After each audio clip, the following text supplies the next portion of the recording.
There's an episode of Star Trek The Next Generation's fourth season called The Drumhead, which I'd like to focus on today. It's an absolute classic with a timeless political message that resonates in today's climate more than ever. A drumhead refers to a type of court-martial that was held during the 18th and 19th centuries. A drumhead court-martial took place in the field to hear urgent charges and offences committed by an officer during their time in service. Drumheads were often used as makeshift writing tables for the process, hence the name. These hearings effectively dissolved into kangaroo courts and witch hunts, where the accused was deemed guilty until proven innocent. The Drumhead is an episode that explores the lengths an ideological Puritan is willing to go to seek what they believe to be justice, and speaks to today's obsession with social justice, moral outrage, culture, and purity testing. The truth doesn't matter. All that matters is that justice of some kind is seen to be done. So here's the episode summary. The Enterprise's dilithium hatch explodes, and initially sabotage is suspected. This event just happens to coincide with an unrelated development that the Romulans have gained access to secret information about the Enterprise's dilithium articulation frame. So it's thought that a spy could be on board the ship. Riker, Troy, and Worf begin an investigation and find a Klingon exchange officer named Zhadan to be a possible suspect, but he pleads innocence. Getting nowhere fast, Starfleet assigns retired Admiral Nora Satie to investigate aboard the Enterprise. She looks over Geordi's sensor logs. Later, Worf discovers that Zhadan has a hypospray in his room, which has been modified to scan and resequence classified information into biological tags for transport on board an injected body. Zhadan denies it, but later admits to being a Romulan spy. It looks like the case should be closed at this point, but Zhadan denies any involvement in the explosion. Satie doesn't buy it. She has an agenda and refuses to rest until she can find someone to blame. Any evidence, even circumstantial or something tenuous, that she can spin into evidence and bring in a conviction will suffice. She's convinced Zhadan did it, but that he wasn't working alone, despite her telepathic assistant telling her that Zhadan is telling the truth. In addition, the telepath, a Betazoid officer, tells Worf that they initially believed he couldn't be trusted, given Worf's own father being a traitor. Worf resents this guilt by association tactic. His father's behavior should have no bearing on what people think of him, and should in no way draw his character into question. A series of interrogations take place with every crew member Zhadan had contact with. When Satie discovers a young officer named Simon Tarsus, she believes he's the guy because her Betazoid assistant senses some heavy guilt weighing on Tarsus. Satie wants Tarsus' movements restricted on board until the investigation is over, but Picard refuses on the grounds that a Betazoid's intuition is not sufficient evidence. Meanwhile, Data and Geordi confirm that the explosion wasn't sabotage. It was just neutron failure. Satie ignores this hard evidence and continues her investigation, still convinced that there's a conspiracy that she's now creating and spinning faster with ever more extreme false accusations against innocent people.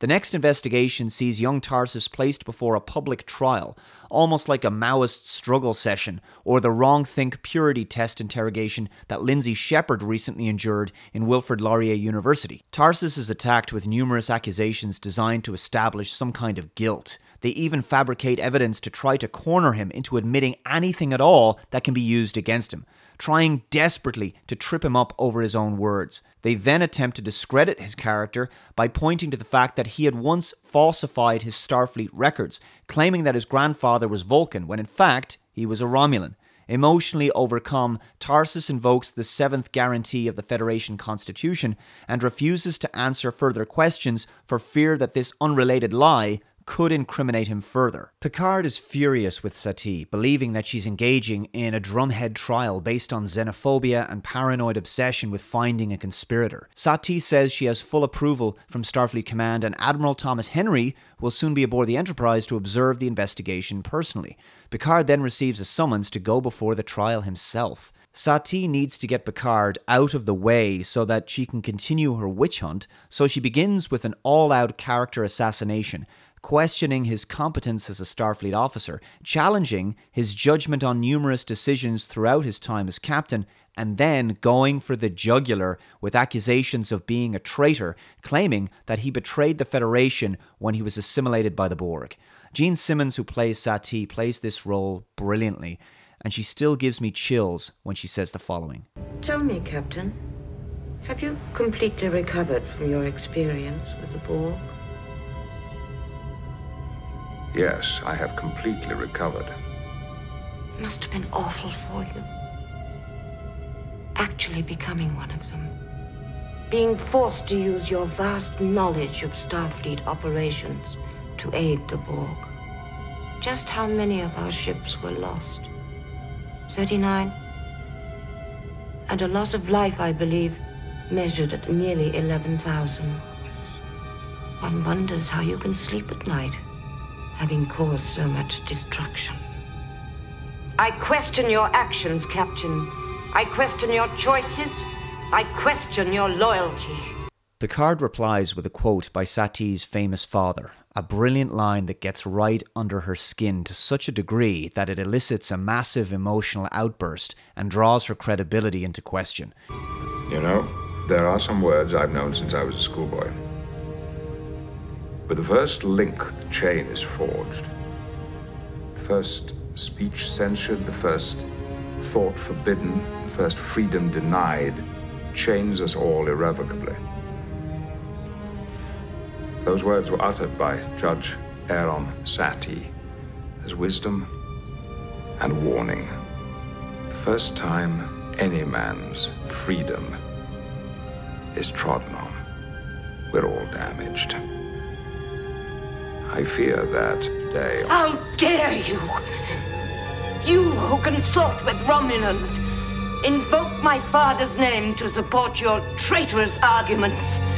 Admiral Henry leaves the room disgusted with Satie, having seen enough and realized that this entire investigation is nothing but a fiasco. Satie's reputation is damaged, and the investigation ends. In the closing scene, Picard and Worf discuss what happened, and Picard makes an important observation about the price of freedom always being eternal vigilance. We think we've come so far. Torture of heretics, burning of witches, all ancient history.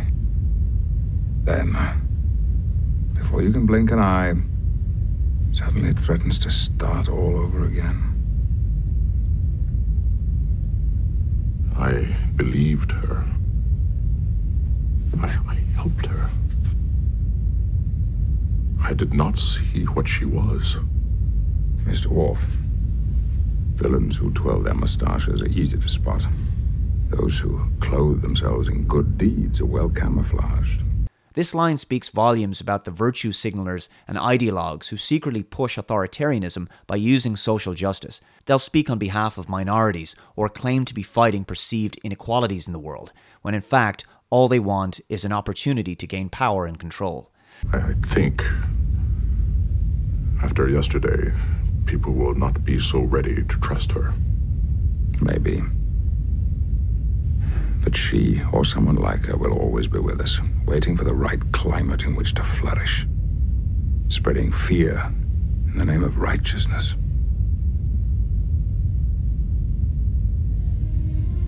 Vigilance, Mr. Worf.